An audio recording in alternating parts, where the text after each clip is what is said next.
ಚಟ್ನಿ ಪುಡಿ ಮನೆಗಿದ್ರೆ ಸಾಂಬಾರಿನ ಅವಶ್ಯಕತೆ ಇರಲ್ಲ. ಅನ್ನ, ರೊಟ್ಟಿ, ಚಪಾತಿ ಯಾವುದಕ್ಕಾದ್ರೂ ನಾವು ಈ ಚಟ್ನಿ ಪುಡಿನ ಸರ್ವ್ ಮಾಡ್ಬೋದು. ಹಾಯ್ ಹಲೋ ಎಲ್ಲರಿಗೂ ನಮಸ್ಕಾರ. ಜ್ಯೋತಿ ಪಾಕಶಾಲೆಗೆ ತಮ್ಮೆಲ್ಲರಿಗೂ ಸ್ವಾಗತ. ಹೊಸದಾಗಿ ನಮ್ಮ ಕುಕಿಂಗ್ ವಿಡಿಯೋಸ್ ನೋಡ್ತಿದ್ದಲ್ಲಿ ಪ್ಲೀಸ್ ಸಬ್ಸ್ಕ್ರೈಬ್ ಮಾಡ್ಕೊಳ್ಳಿ. ಈ ರೆಸಿಪಿ ಇಷ್ಟ ಆದಲ್ಲಿ ಒಂದು ಲೈಕ್ ಮಾಡಿ. ಈ ದಿನ ಈ ವಿಡಿಯೋದಲ್ಲಿ ನಾನು 3 ವಿಧದಂತಹ ಚಟ್ನಿ ಪುಡಿಯನ್ನು, ಆರೋಗ್ಯಕರವಾದಂತಹ ಚಟ್ನಿ ಪುಡಿ ತುಂಬಾನೇ ಸುಲಭವಾಗಿ ಯಾವ ರೀತಿ ಮಾಡ್ಕೊಳ್ಬೋದು ಅಂತ ಶೇರ್ ಮಾಡ್ತಾ ಇದ್ದೇನೆ. ತುಂಬಾನೇ ಸುಲಭವಾಗಿ ಈ ಚಟ್ನಿ ಪುಡಿಗಳನ್ನು ಮಾಡಿ ನಾವು 1 ತಿಂಗಳ ತನಕ ಫ್ರಿಜ್ಜಲ್ಲಿ ಸ್ಟೋರ್ ಮಾಡ್ಕೊಳ್ಬೋದು. ದಿನ ಸಾಂಬಾರ್ ತಿಂದು ಬೇಜಾರಾದಾಗ ಈ ರೀತಿ ಚಟ್ನಿ ಪುಡಿನ ಸ್ಟೋರ್ ಮಾಡ್ಕೊಂಡ್ವಿ ಅಂದಲ್ಲಿ ಬಿಸಿ ಅನ್ನಕ್ಕೆ, ಚಪಾತಿಗೆ, ರೊಟ್ಟಿಗೆಲ್ಲ ಸರ್ವ್ ಮಾಡ್ಬೋದು. ತುಂಬಾನೇ ಟೇಸ್ಟಿಯಾಗಿರುತ್ತೆ ಹಾಗೂ ಆರೋಗ್ಯಕರವಾದಂತಹ ಚಟ್ನಿ ಪುಡಿಗಳು ಅಂತಾನೆ ಹೇಳ್ಬೋದು. ಬನ್ನಿ ಈ ಸಿಂಪಲ್ ಆದಂತಹ ಟೇಸ್ಟಿಯಾದಂತಹ ಆರೋಗ್ಯಕರವಾದಂತಹ 3 ವಿಧದಂತಹ ಚಟ್ನಿ ಪುಡಿಗಳನ್ನು ಯಾವ ರೀತಿ ಮಾಡೋದು ಅಂತ ನೋಡೋಣ. ಮೊದಲಿಗೆ ನಾನಿಲ್ಲಿ ನುಗ್ಗೆ ಸೊಪ್ಪಿನ ಚಟ್ನಿ ಪುಡಿನ ಯಾವ ರೀತಿ ಮಾಡ್ಬೋದು ಅಂತ ತೋರಿಸ್ಕೊಡ್ತಾ ಇದ್ದೇನೆ. ಅದಕ್ಕೆ ನಾನಿಲ್ಲಿ 1 ಬಟ್ಲು ತುಂಬ ಈ ರೀತಿ ನುಗ್ಗೆ ಸೊಪ್ಪನ್ನು ತೆಗೆದುಕೊಂಡಿದ್ದೇನೆ. ನೀಟಾಗಿ ಬಿಡಿಸಿ ಈ ರೀತಿ ತೊಳೆದು 1 ಬಟ್ಲಿಗೆ ಹಾಕಿ ತಗೊಂಡಿದ್ದೇನೆ. ನಂತರ ನಾನಿಲ್ಲಿ ಗ್ಯಾಸ್ ಮೇಲೆ ಬಾಣಲೆನ ಇಟ್ಟು ಗ್ಯಾಸ್ ಹಚ್ಕೊಳ್ತೇನೆ. ಈ ಬಾಣಲೆಗೆ ಸ್ವಲ್ಪ ಎಣ್ಣೆನ ಹಾಕ್ಕೊಳ್ತೇನೆ. ಎಣ್ಣೆ ಲೈಟಾಗಿ ಬಿಸಿಯಾಗಿದ್ದೇನೆ. ಇದಕ್ಕೆ 2 ಟೀ ಸ್ಪೂನ್ ಆಗುವಷ್ಟು ಕಡಲೆಬೇಳೆ, ನಂತರ 2 ಟೀ ಸ್ಪೂನ್ ಆಗುವಷ್ಟು ಉದ್ದಿನ ಕಾಳು ಅಥವಾ ಉದ್ದಿನ ಬೇಳೆನ ಹಾಕ್ಕೊಳ್ಬೇಕಾಗುತ್ತೆ. ಇವನ್ನ ಸ್ವಲ್ಪ ಎಣ್ಣೆಯಲ್ಲಿ ಫ್ರೈ ಮಾಡ್ಕೊಳ್ಳೋಣ. ಗ್ಯಾಸನ್ನು ಲೋ ಫ್ಲೇಮಲ್ಲಿಟ್ಟು ಇವೆಲ್ಲವನ್ನ ಫ್ರೈ ಮಾಡಬೇಕಾಗುತ್ತೆ. ಸ್ವಲ್ಪ ಇವು ಲೈಟಾಗಿ ಕಲರ್ ಚೇಂಜ್ ಆಗಬೇಕು, ಅಲ್ಲಿವರೆಗೂ ಇವನ್ನ ಫ್ರೈ ಮಾಡಬೇಕಾಗುತ್ತೆ. ಸ್ವಲ್ಪ ಇವು ಫ್ರೈ ಆಗಿದ್ದೇನೆ. ಇದಕ್ಕೆ 2 ಟೀ ಸ್ಪೂನ್ ಆಗುವಷ್ಟು ಕಡಲೆ ಬೀಜನೂ ಸಹ ಸೇರಿಸ್ಕೊಳ್ತೇನೆ. ಕಡಲೆ ಬೀಜನೂ ಸೇರಿಸಿ ಸ್ವಲ್ಪ ಇವನ್ನ ಮತ್ತೆ ಫ್ರೈ ಮಾಡ್ಕೊಳ್ಳೋಣ. ಈ ಕಡಲೆ ಬೀಜ, ಕಡಲೆಬೇಳೆ ಎಲ್ಲವೂ ಸ್ವಲ್ಪ ಫ್ರೈ ಆದ ನಂತರ ಇದಕ್ಕೇನೆ 2 ಟೀ ಸ್ಪೂನ್ ಆಗುವಷ್ಟು ಧನಿಯಾ ಕಾಳನ್ನು ಹಾಕ್ಕೊಳ್ತಾ ಇದ್ದೇನೆ. ನಂತರ 1 ಟೀ ಸ್ಪೂನ್ ಆಗುವಷ್ಟು ಜೀರಿಗೆನ ಇದಕ್ಕೆ ಸೇರಿಸ್ಕೊಳ್ತೇನೆ. ಮತ್ತೆ ಇವೆಲ್ಲವನ್ನ ಫ್ರೈ ಮಾಡಬೇಕಾಗುತ್ತೆ. ಇವೆಲ್ಲವನ್ನ ಗ್ಯಾಸನ್ನು ಲೋ ಫ್ಲೇಮಲ್ಲಿಟ್ಟು ಫ್ರೈ ಮಾಡಬೇಕು. ಚೆನ್ನಾಗಿ ಇವು ಫ್ರೈ ಆದ ನಂತರ ಈಗ ಇದಕ್ಕೆ ಒಂದು 10 ರಿಂದ 12 ಆಗುವಷ್ಟು ಒಣಮೆಣಸಿನ್ಕಾಯಿನ ಈ ರೀತಿ ಮುರಿದು ಸೇರಿಸ್ಕೊಳ್ತಾ ಇದ್ದೇನೆ. ಹಾಗೆಯೇ 1 ಗಡ್ಡೆ ಆಗುವಷ್ಟು ಬೆಳ್ಳುಳ್ಳಿನೂ ಸೇರಿಸಿ ಮತ್ತೆ ಇವನ್ನ 1-2 ನಿಮಿಷಗಳ ಕಾಲ ಲೋ ಫ್ಲೇಮಲ್ಲೇ ಫ್ರೈ ಮಾಡ್ತೇನೆ. ನೋಡಿ, ಒಣಮೆಣಸಿನ್ಕಾಯಿ, ಬೆಳ್ಳುಳ್ಳಿ ಇವೆಲ್ಲವೂ ಫ್ರೈ ಆಗಿದ್ದಾಯಿತು. ಈಗ ಇವೆಲ್ಲವನ್ನ 1 ಬಟ್ಲಿಗೆ ಸಪ್ರೇಟಾಗಿ ತೆಗೆದುಕೊಳ್ತೇನೆ. ನಂತರ ಅದೇ ಬಾಣಲೆಗೆ ತೊಳೆದಿಟ್ಟಂತಹ ನುಗ್ಗೆ ಸೊಪ್ಪನ್ನು ಹಾಕ್ಕೊಳ್ತಾ ಇದ್ದೇನೆ. ಹಾಗೆಯೇ ಇದಕ್ಕೆ 1 ಹಿಡಿ ಆಗುವಷ್ಟು ಕರಿಬೇವನ್ನು ಸಹ ನಾನಿಲ್ಲಿ ಹಾಕ್ಕೊಳ್ತಾ ಇದ್ದೇನೆ. ಕರಿಬೇವನ್ನ ಬೇಕು ಅಂದರೆ ಹಾಕ್ಕೊಳ್ಬೋದು, ಇಲ್ಲಾಂದರೆ ಸ್ಕಿಪ್ ಮಾಡ್ಬೋದು. ನಾನಿಲ್ಲಿ ಹೆಲ್ತಿಗೆ ಒಳ್ಳೆಯದು ಅಂತ ಎರಡನ್ನೂ ಸೇರಿಸಿ ನಾನಿಲ್ಲಿ ಚಟ್ನಿ ಪುಡಿನ ಮಾಡ್ತಾ ಇದ್ದೇನೆ. ಗ್ಯಾಸನ್ನು ಲೋ ಟು ಮೀಡಿಯಮ್ ಉರಿಲಿ ಇವೆಲ್ಲವನ್ನ ಫ್ರೈ ಮಾಡಬೇಕಾಗುತ್ತೆ. ಈ ನುಗ್ಗೆ ಸೊಪ್ಪು, ಕರಿಬೇವು ಎಲ್ಲ ಕ್ರಿಸ್ಪಿ ಆಗಬೇಕು, ಅಲ್ಲಿವರೆಗೂ ಇವನ್ನ ಚೆನ್ನಾಗಿ ಫ್ರೈ ಮಾಡಬೇಕಾಗುತ್ತೆ. ನುಗ್ಗೆ ಸೊಪ್ಪು ಸೇವನೆ ಮಾಡೋದ್ರಿಂದ ಆರೋಗ್ಯಕ್ಕೆ ತುಂಬಾ ಒಳ್ಳೆಯದು. ಬಸ್ಸಾರು, ಪಲ್ಯ ಅಂತ ಮಾಡಿದ್ರೆ ಮಕ್ಕಳಾಗಲಿ ದೊಡ್ಡವರಾಗಲಿ ಕೆಲವರು ಕಹಿ ಇರೋದ್ರಿಂದ ಇಷ್ಟಪಟ್ಟು ತಿನ್ನಲ್ಲ. ಅಂಥವ್ರಿಗೆ ಈ ರೀತಿ ಚಟ್ನಿ ಪುಡಿನ ಮಾಡಿಕೊಟ್ರೆ ಬಿಸಿ ಅನ್ನಕ್ಕೆ, ಚಪಾತಿಗೆ, ರೊಟ್ಟಿಗೆ ಎಲ್ಲ ಸರ್ವ್ ಮಾಡಿದರೆ ತುಂಬಾ ಇಷ್ಟಪಟ್ಟು ತಿಂತಾರೆ. ಆರೋಗ್ಯಕ್ಕೂ ಒಳ್ಳೆಯದು, ರುಚಿಗೆ ತುಂಬಾ ಚೆನ್ನಾಗಿರುತ್ತೆ ಈ ರೀತಿ ಮಾಡಿಕೊಟ್ರೆ. ನೋಡಿ, ನುಗ್ಗೆ ಸೊಪ್ಪು, ಕರಿಬೇವು ಚೆನ್ನಾಗಿ ಫ್ರೈ ಆಗಿದೆ. ಗ್ಯಾಸನ್ನು ಆಫ್ ಮಾಡಿ ಇದನ್ನು ಸೈಡ್ಗೆ ತೆಗೆದಿಡ್ತೇನೆ. ನಂತರ ನಾನಿಲ್ಲಿ ಮಿಕ್ಸಿ ಜಾರಿಗೆ ಮೊದಲಿಗೆ ಫ್ರೈ ಮಾಡಿರುವಂತಹ ಕಡಲೆಬೇಳೆ, ಒಣಮೆಣಸಿನ್ಕಾಯಿ ಮಿಶ್ರಣನ ಮಿಕ್ಸಿ ಜಾರಿಗೆ ಹಾಕ್ಕೊಳ್ತೇನೆ. ನಂತರ ಇದಕ್ಕೆ ಸ್ವಲ್ಪ ಉಪ್ಪನ್ನು ಸೇರಿಸ್ಕೊಳ್ತೇನೆ. ಚಟ್ನಿ ಪುಡಿಗೆ ಎಷ್ಟು ಬೇಕು ಅಂತ ನೋಡಿಕೊಂಡು ಅಷ್ಟು ಪುಡಿ ಉಪ್ಪನ್ನು ಸೇರಿಸಿ ಮೊದಲಿಗೆ ಇದನ್ನು ನೀರು ಹಾಕ್ತೇನೆ, ಹಾಗೆಯೇ ರುಬ್ಕೊಬರ್ತೇನೆ. ನೋಡಿ, ಈ ರೀತಿ ರುಬ್ಕೊಂಡಿದ್ದಾಗಿದೆ. ಈಗ ಇದಕ್ಕೆ ನುಗ್ಗೆ ಸೊಪ್ಪು ಹಾಗೂ ಕರಿಬೇವನ್ನು ಹಾಕ್ಕೊಳ್ತಾ ಇದ್ದೇನೆ. ಹಾಗೆಯೇ ಇದಕ್ಕೆ ಹುಳಿಗೆ ಅಂತ ಸ್ವಲ್ಪ ಹುಣಸೆ ಹಣ್ಣನ್ನು ತೊಳೆದು ಇದಕ್ಕೆ ಸೇರಿಸ್ತಾ ಇದ್ದೇನೆ. ಈಗ ಇದನ್ನು ನೀರು ಹಾಕದೇನೆ ಈ ರೀತಿ ತರಿಯಾಗಿ ರುಬ್ಕೋಬೇಕಾಗುತ್ತೆ. ನಾವಿಲ್ಲಿ ನೀರನ್ನು ಹಾಕಿದ್ರೆ ಜಾಸ್ತಿ ದಿನ ಸ್ಟೋರ್ ಮಾಡಲಿಕ್ಕೆ ಆಗಲ್ಲ, ಹಾಗಾಗಿ ಹಾಗೆಯೇ ಇದನ್ನು ರುಬ್ಕೋಬೇಕು. ನೋಡ್ಬೋದು, ಚಟ್ನಿ ಪುಡಿ ರೆಡಿ ಆಯಿತು. ಇದನ್ನು 1 ಬಟ್ಲಿಗೆ ಸರ್ವ್ ಮಾಡ್ತಾ ಇದ್ದೇನೆ. ನೋಡಿದ್ರಲ್ಲ, ತುಂಬಾ ಸಿಂಪಲ್ಲಾಗಿ ಟೇಸ್ಟಿಯಾದಂತಹ ಆರೋಗ್ಯಕರವಾದಂತಹ ನುಗ್ಗೆ ಸೊಪ್ಪಿನ ಚಟ್ನಿ ಪುಡಿ ಮಾಡುವ ವಿಧಾನ. ನಾನಿಲ್ಲಿ ಬಿಸಿ ಅನ್ನದ ಜೊತೆಗೆ ಈ ಚಟ್ನಿ ಪುಡಿನ ಸರ್ವ್ ಮಾಡ್ತಾ ಇದ್ದೇನೆ. ಆರೋಗ್ಯಕ್ಕೂ ಒಳ್ಳೆಯದು. ಹಾಗೆಯೇ ಈ ರೀತಿ ಮಾಡಿಕೊಟ್ರೆ ರುಚಿಗೂ ತುಂಬಾ ಚೆನ್ನಾಗಿರುತ್ತೆ. ಈ ರೀತಿಯಾಗಿ ಚಟ್ನಿ ಪುಡಿನ ಮಾಡಿಕೊಟ್ರೆ ನುಗ್ಗೆ ಸೊಪ್ಪು ತಿನ್ನಲ್ಲ ಅನ್ನೋರು ಸಹ ತುಂಬಾ ಇಷ್ಟಪಟ್ಟು ತಿಂತಾರೆ. ನಂತರ ನಾನಿಲ್ಲಿ ತೋರಿಸ್ತಾ ಇರುವಂತಹ ರೆಸಿಪಿ ಹಾಗಲಕಾಯಿಯ ಚಟ್ನಿ ಪುಡಿ ರೆಸಿಪಿ. ತುಂಬಾ ಸಿಂಪಲ್ಲಾಗಿ ತುಂಬಾ ಟೇಸ್ಟಿಯಾಗಿ ಈ ಚಟ್ನಿ ಪುಡಿನ ಮಾಡ್ಕೊಳ್ಬೋದು.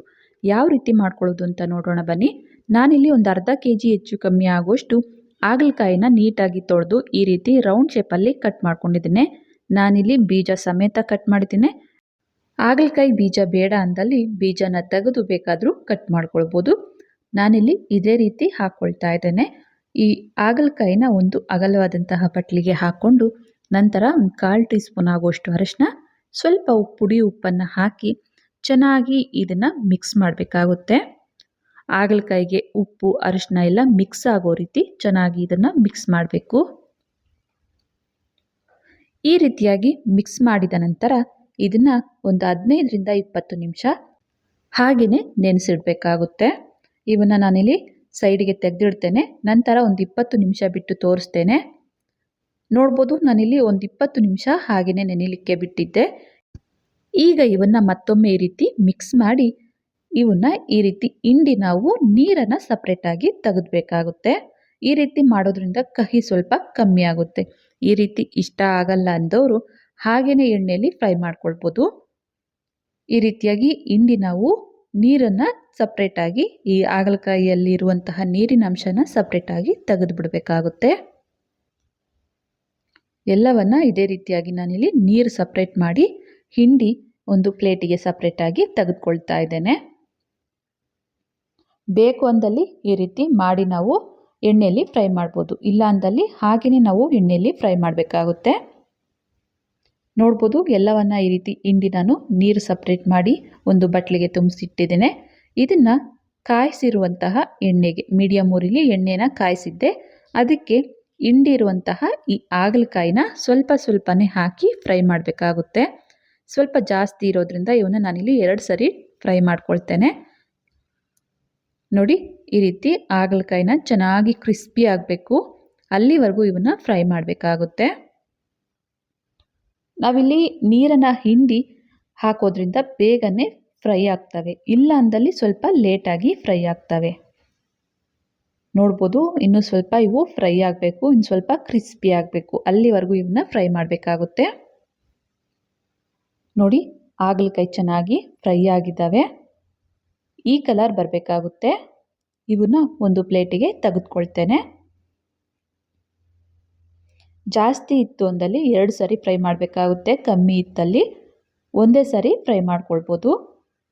ನಂತರ ಅದೇ ಎಣ್ಣೆಗೆ ನಾನಿಲ್ಲಿ ಒಂದು 3/4 ಬಟ್ಲಾಗುವಷ್ಟು ಕಡಲೆ ಬೀಜನ ಹಾಕ್ಕೊಳ್ತಾ ಇದ್ದೇನೆ. ಈ ಕಡಲೆ ಬೀಜನೂ ಸಹ ಚೆನ್ನಾಗಿ ಕ್ರಿಸ್ಪಿಯಾಗಿ ಫ್ರೈ ಆಗೋವರೆಗೂ ಫ್ರೈ ಮಾಡಬೇಕಾಗುತ್ತೆ.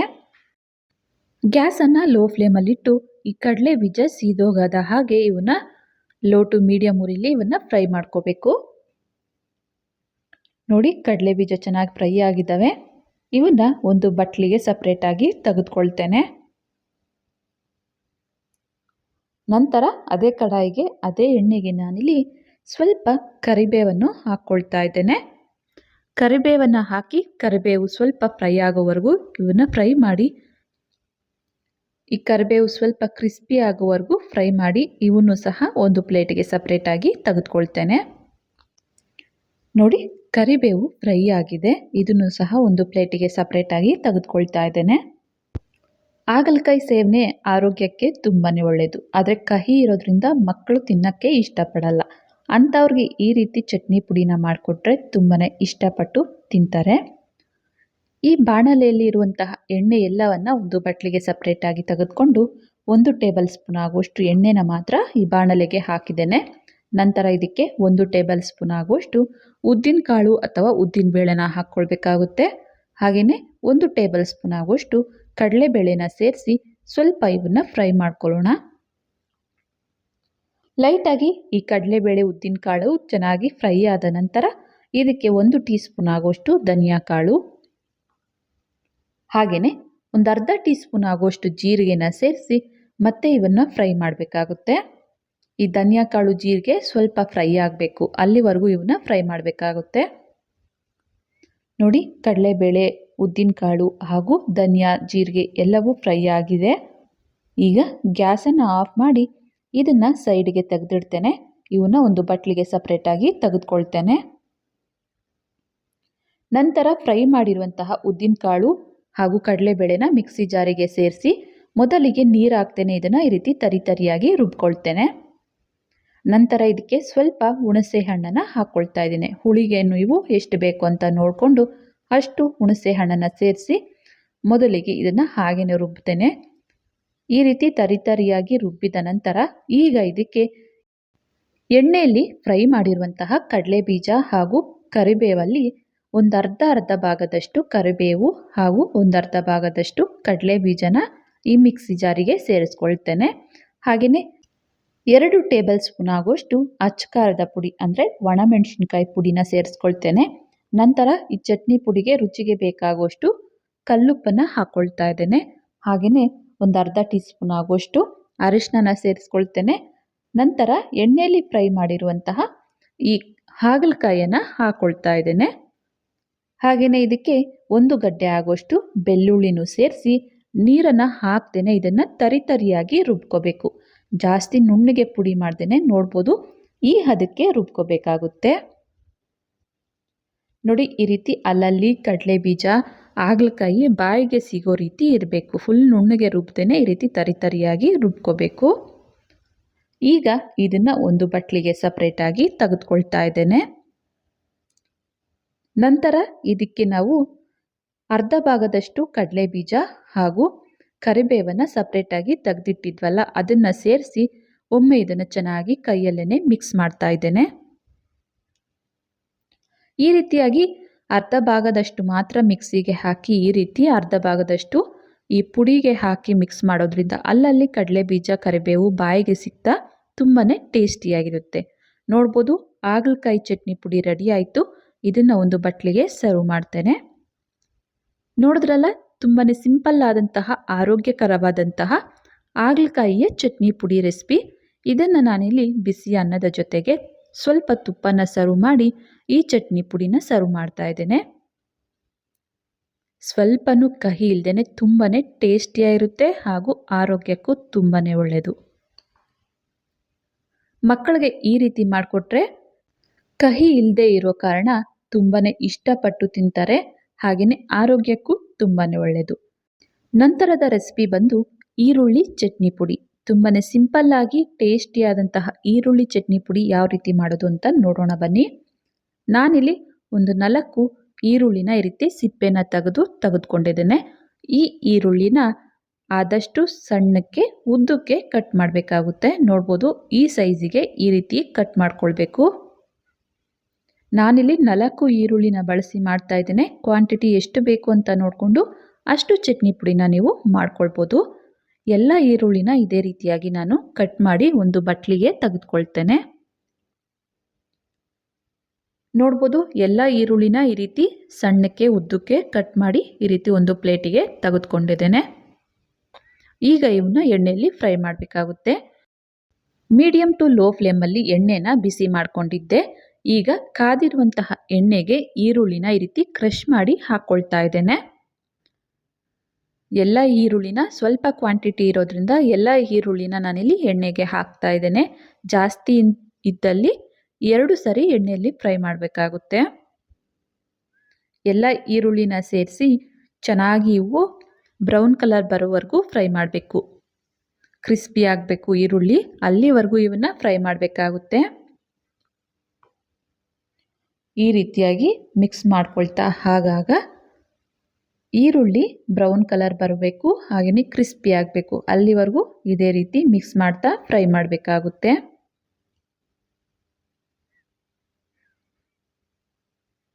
ನೋಡ್ಬೋದು, ಈರುಳ್ಳಿ ಚೆನ್ನಾಗಿ ಬ್ರೌನ್ ಕಲರ್ ಬಂದಿದ್ದಾವೆ, ಹಾಗೆಯೇ ಕ್ರಿಸ್ಪಿ ಆಗಿದ್ದಾವೆ. ಈರುಳ್ಳಿ ಈ ಕಲರ್ ಬಂದು ಇಷ್ಟು ಫ್ರೈ ಆದರೆ ಸಾಕು. ಜಾಸ್ತಿ ಫ್ರೈ ಮಾಡ್ಕೊಂಡ್ವಿ ಅಂದಲ್ಲಿ ಎಣ್ಣೆಯಿಂದ ತೆಗೆದ ನಂತರ ಇನ್ನೂ ಕಲರ್ ಬಂದ್ಬಿಡ್ತವೆ. ಹಾಗಾಗಿ ಈ ಕಲರ್ ಬಂದು ಇಷ್ಟು ಫ್ರೈ ಆದರೆ ಸಾಕು. ಇವನ್ನ ಒಂದು ಬಟ್ಲಿಗೆ ಸಪ್ರೇಟಾಗಿ ತೆಗೆದುಕೊಳ್ತಾ ಇದ್ದೇನೆ. ಈರುಳ್ಳಿ ಅಂದರೆ ನಾವು ಮಾಮೂಲಿಯಾಗಿ ಚಿತ್ರಾನ್ನ ಗೊಜ್ಜು ಅಥವಾ ಈರುಳ್ಳಿ ಗೊಜ್ಜು ಅಂತ ಮಾಡ್ಕೊಳ್ತಾ ಇರ್ತೇವೆ. ಆದರೆ ಈ ರೀತಿ ಒಮ್ಮೆ ಚಟ್ನಿ ಪುಡಿನ ಟ್ರೈ ಮಾಡಿ, ಬಿಸಿ ಅನ್ನದ ಜೊತೆಗೆ ತುಂಬಾ ಟೇಸ್ಟಿಯಾಗಿರುತ್ತೆ. ಹಾಗೆಯೇ ಈ ಚಟ್ನಿ ಪುಡಿನ ನಾವು 1 ತಿಂಗಳ ತನಕ ಫ್ರಿಜ್ಜಲ್ಲಿಟ್ಟು ಸ್ಟೋರ್ ಮಾಡ್ಕೊಳ್ಬೋದು. ತುಂಬಾ ಟೇಸ್ಟಿಯಾಗಿರುತ್ತೆ, ಹಾಗೆಯೇ ತುಂಬಾ ಸುಲಭವಾಗಿ ಮಾಡಿಕೊಳ್ಬೋದು. ಈಗ ಅದೇ ಎಣ್ಣೆಗೆ ಒಂದು ಅರ್ಧ ಬಟ್ಲಾಗುವಷ್ಟು ಕಡಲೆ ಬೀಜನ ಹಾಕ್ಕೊಳ್ತೇನೆ. ಸ್ವಲ್ಪ ಈ ಕಡಲೆ ಬೀಜ ಫ್ರೈ ಆಗಲಿಕ್ಕೆ ಬಿಡ್ತೇನೆ. ಈ ಕಡಲೆ ಬೀಜ ಒಂದು ಅರ್ಧ ಭಾಗದಷ್ಟು ಫ್ರೈ ಆಗಿದ್ದೇನೆ. ಈಗ ಇದಕ್ಕೆ 1 ಗಡ್ಡೆ ಆಗುವಷ್ಟು ಬೆಳ್ಳುಳ್ಳಿನ ಕುಟ್ಟಿ ಇದಕ್ಕೆ ಹಾಕ್ಕೊಳ್ತಾ ಇದ್ದೇನೆ. ಈ ಬೆಳ್ಳುಳ್ಳಿ ಲೈಟಾಗಿ ಕಲರ್ ಚೇಂಜ್ ಆಗಬೇಕು, ಅಲ್ಲಿವರೆಗೂ ಇವನ್ನ ಫ್ರೈ ಮಾಡ್ತೇನೆ. ನೋಡಿ, ಬೆಳ್ಳುಳ್ಳಿ ಹಾಗೂ ಕಡಲೆ ಬೀಜ ಚೆನ್ನಾಗಿ ಫ್ರೈ ಆಗಿದ್ದಾವೆ. ಈ ಕಡಲೆ ಬೀಜ ಹಾಗೂ ಬೆಳ್ಳುಳ್ಳಿನ ಒಂದು ಪ್ಲೇಟಿಗೆ ಸಪ್ರೇಟಾಗಿ ತೆಗೆದುಕೊಳ್ತಾ ಇದ್ದೇನೆ. ನಂತರ ಇದೇ ಎಣ್ಣೆಗೆನೆ ಒಂದು 4 ರಿಂದ 5 ಒಣಮೆಣಸಿನ್ಕಾಯಿ ಹಾಗೆ 1 ಇಡಿ ಆಗುವಷ್ಟು ಕರಿಬೇವನ್ನು ಹಾಕಿ ಸ್ವಲ್ಪ ಇವನ್ನ ಫ್ರೈ ಮಾಡ್ಕೊಳ್ತೇನೆ. ಈ ಕರಿಬೇವು ಕ್ರಿಸ್ಪಿ ಆಗಬೇಕು, ಅಲ್ಲಿವರೆಗೂ ಇವನ್ನ ಫ್ರೈ ಮಾಡಿ ನಂತರ ಇವನ್ನು ಸಹ ಒಂದು ಪ್ಲೇಟಿಗೆ ತೆಗೆದುಕೊಳ್ತೇನೆ. ನೋಡಿ, ಒಣಮೆಣಸಿನ್ಕಾಯಿ ಹಾಗೂ ಕರಿಬೇವು ಫ್ರೈ ಆಗಿದ್ದಾವೆ. ಇವನ್ನ ಒಂದು ಪ್ಲೇಟಿಗೆ ಸಪ್ರೇಟಾಗಿ ತೆಗೆದುಕೊಳ್ತಾ ಇದ್ದೇನೆ. ಈಗ ಇದನ್ನು ಸೈಡ್ಗೆ ತೆಗೆದಿಟ್ಟು ನಂತರ ಇನ್ನೊಂದು ಚಿಕ್ಕ ಬಾಣಲೆನ ಗ್ಯಾಸ್ ಮೇಲೆ ಇಟ್ಟು ಗ್ಯಾಸನ್ನು ಹಚ್ಕೊಳ್ತೇನೆ. ಈ ಬಾಣಲೆಗೆ 1 ಟೀ ಸ್ಪೂನ್ ಆಗುವಷ್ಟು ಧನಿಯಾ ಕಾಳನ್ನು ಹಾಕ್ಕೊಳ್ತಾ ಇದ್ದೇನೆ. ಹಾಗೆಯೇ ಒಂದು ಅರ್ಧ ಟೀ ಸ್ಪೂನ್ ಆಗುವಷ್ಟು ಜೀರಿಗೆನ ಇದಕ್ಕೆ ಸೇರಿಸ್ಕೊಳ್ತೇನೆ. ನಂತರ ಸ್ವಲ್ಪ ಇದಕ್ಕೆ ಮೆಂತ್ಯ ಕಾಳನ್ನು ಸಹ ಸೇರಿಸ್ಕೊಳ್ತಾ ಇದ್ದೇನೆ. ಇವನ್ನ ಲೈಟಾಗಿ ಫ್ರೈ ಮಾಡ್ಕೋಬೇಕಾಗುತ್ತೆ. ಗ್ಯಾಸನ್ನು ಲೋ ಫ್ಲೇಮಲ್ಲಿಟ್ಟು ಸ್ವಲ್ಪ ಇವು ಫ್ರೈ ಆದ ನಂತರ ಸ್ವಲ್ಪ ಇದಕ್ಕೆ ಹುಣಸೆ ಹಣ್ಣನ್ನು ಸಹ ಸೇರಿಸ್ಕೊಳ್ತೇನೆ. ಈ ಹುಣಸೆ ಹಣ್ಣನ್ನು ಸ್ವಲ್ಪ ಬಿಸಿ ಮಾಡಿ ನಾವು ಈ ಚಟ್ನಿ ಪುಡಿಗೆ ಬಳಸೋದ್ರಿಂದ ಚಟ್ನಿ ಪುಡಿನ ಜಾಸ್ತಿ ದಿನ ಸ್ಟೋರ್ ಮಾಡ್ಕೊಳ್ಬೋದು. ಇವೆಲ್ಲವನ್ನು ಸ್ವಲ್ಪ ಫ್ರೈ ಮಾಡಿಕೊಂಡ ನಂತರ ಗ್ಯಾಸನ್ನು ಆಫ್ ಮಾಡಿ ಇದನ್ನು ಸೈಡ್ಗೆ ತೆಗೆದಿಡ್ತೇನೆ. ಫ್ರೈ ಮಾಡಿರುವಂತಹ ಧನಿಯಾಕಾಳು, ಜೀರಿಗೆ ಹಾಗೂ ಹುಣಸೆ ಹಣ್ಣನ್ನು ಮಿಕ್ಸಿ ಜಾರಿಗೆ ಸೇರಿಸಿ ಮೊದಲಿಗೆ ಇದನ್ನು ಹಾಗೆಯೇ ತರಿಯಾಗಿ ರುಬ್ಬಿ ತಗೊಬರ್ತೇನೆ. ನೀರನ್ನು ಹಾಕ್ತೇನೆ, ಇದನ್ನು ರುಬ್ಕೋಬೇಕಾಗುತ್ತೆ. ಸ್ವಲ್ಪ ಈ ರೀತಿ ತರಿ ಆದ ನಂತರ ಇದಕ್ಕೆ ಅಚ್ಕಾರದ ಪುಡಿ ಅಂದರೆ ಒಣಮೆಣಸಿನ್ಕಾಯಿ ಪುಡಿನ ಒಣಮೆಣಸಿನ್ಕಾಯಿ ಪುಡಿನ 1.5 ಟೀ ಸ್ಪೂನ್ ಆಗುವಷ್ಟು ಇದಕ್ಕೆ ಸೇರಿಸ್ಕೊಳ್ತೇನೆ. ಹಾಗೆಯೇ ಈ ಚಟ್ನಿ ಪುಡಿಗೆ ತಕ್ಕಷ್ಟು ಪುಡಿ ಉಪ್ಪನ್ನು ಇದಕ್ಕೆ ಸೇರಿಸಿ ನಂತರ 1 ಗಡ್ಡೆ ಆಗುವಷ್ಟು ಬೆಳ್ಳುಳ್ಳಿನ ಹಾಕ್ಕೊಳ್ತೇನೆ. ಇವೆಲ್ಲವನ್ನ ನೀರು ಹಾಕ್ತೇನೆ ತರಿಯಾಗಿ ರುಬ್ಕೋಬೇಕಾಗುತ್ತೆ. ನೋಡಿ, ಈ ಹದಕ್ಕೆ ತರಿಯಾಗಿ ರುಬ್ಬಿರುವಂತಹ ಇದಕ್ಕೇನೆ ನಾನೀಗ ಫ್ರೈ ಮಾಡಿರುವಂತಹ ಈರುಳ್ಳಿ ಮಿಶ್ರಣನ ಹಾಕ್ಕೊಳ್ತಾ ಇದ್ದೇನೆ. ಎಣ್ಣೆಯಲ್ಲಿ ಫ್ರೈ ಮಾಡಿರುವಂತಹ ಈರುಳ್ಳಿ ಮಿಶ್ರಣನ 1/4 ಭಾಗದಷ್ಟು ಮಾತ್ರ ನಾನಿಲ್ಲಿ ರುಬ್ಕೊಳ್ಳಿಕ್ಕೆ ಹಾಕ್ಕೊಳ್ತಾ ಇದ್ದೇನೆ. ಈರುಳ್ಳಿ ಹಾಗೂ 1/4 ಭಾಗದಷ್ಟು ಕಡಲೆ ಬೀಜ ಹಾಗೆಯೇ 2 ರಿಂದ 3 ಒಣಮೆಣಸಿನ್ಕಾಯಿ, ಸ್ವಲ್ಪ ಕರಿಬೇವು, ಇವೆಲ್ಲವನ್ನ ಈ ರೀತಿ ಸ್ವಲ್ಪನೇ ಹಾಕ್ಕೊಳ್ಬೇಕಾಗುತ್ತೆ. ಈಗ ನೀರು ಹಾಕ್ತೇನೆ, ಇದನ್ನು ಈ ರೀತಿ ತರಿಯಾಗಿ ರುಬ್ಕೋಬೇಕಾಗುತ್ತೆ. ಈಗ ರುಬ್ಬಿರುವಂತಹ ಈ ಚಟ್ನಿ ಪುಡಿನ ಒಂದು ಬಟ್ಲಿಗೆ ಸಪ್ರೇಟಾಗಿ ತೆಗೆದುಕೊಳ್ಬೇಕು. ಮೊದಲಿಗೆ ನಾನಿಲ್ಲಿ ಬಟ್ಲಿಗೆ ಫ್ರೈ ಮಾಡಿರುವಂತಹ ಈರುಳ್ಳಿ ಹಾಗೂ ಕಡಲೆ ಬೀಜ, ಒಣಮೆಣಸಿನ್ಕಾಯಿ, ಕರಿಬೇವನ್ನು ಹಾಕಿ ಸ್ವಲ್ಪ ಇವನ್ನ ಈ ರೀತಿಯಾಗಿ ಕೈಯಲ್ಲೇ ಕ್ರಷ್ ಮಾಡ್ತಾ ಇದ್ದೇನೆ.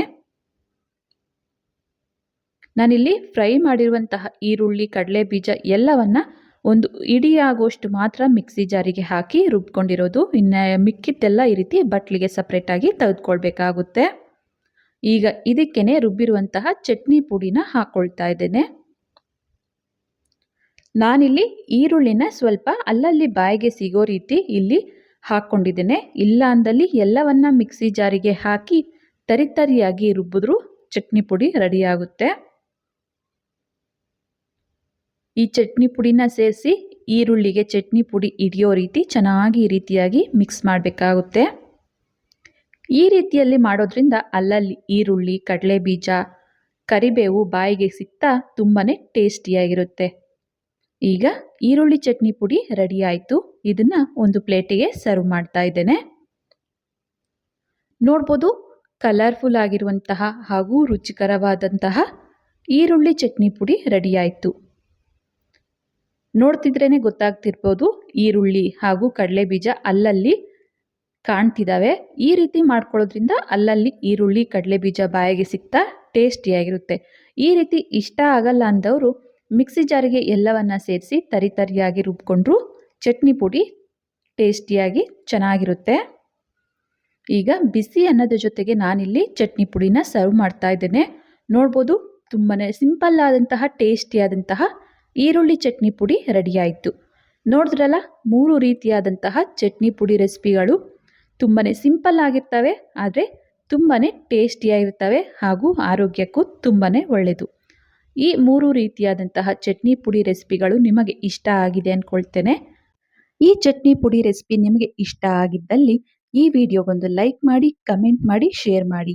ಇನ್ನು ಯಾರೆಲ್ಲ ಸಬ್ಸ್ಕ್ರೈಬ್ ಮಾಡ್ಕೊಳ್ದೆ ವಿಡಿಯೋ ನೋಡ್ತಿದ್ದಲ್ಲಿ ಪ್ಲೀಸ್ ಸಬ್ಸ್ಕ್ರೈಬ್ ಮಾಡ್ಕೊಳ್ಳಿ. ಧನ್ಯವಾದಗಳು.